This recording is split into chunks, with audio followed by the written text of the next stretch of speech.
Suzuki has been at the forefront of the heavyweight class since it started with its GSX R750. In current trim, it's a few years old, but that doesn't stop this inline-4 powered 750 from setting blistering fast laps owed to decades of carefully calculated refinements.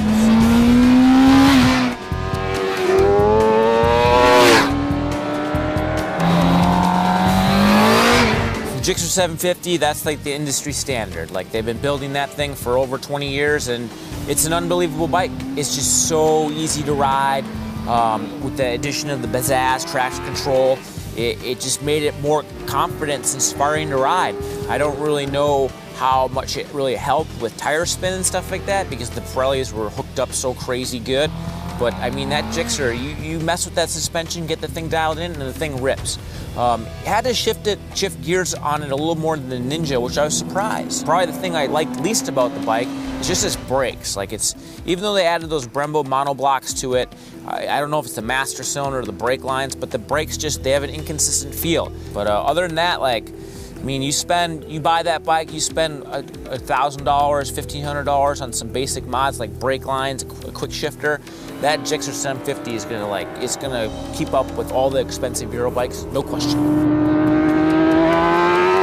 It's got that roll-on power. It's you know, you can flog the thing and just hold it wide, and it stays away from the rev limiter, and when it does hit the rev limiter, it's always at the right places. Chassis-wise, typical Suzuki, handles awesome. Very comfortable motorcycle. We put a little bit of ride height in the rear, and it made a big difference. And I mean, I felt like on that bike versus all the other bikes, I could turn any place, anytime, anywhere. It didn't matter. I love the brakes. I love the way the throttle is, the way the ergonomics are in the Suzuki. It's just a comfortable, inviting bike. It's a lot of fun to ride.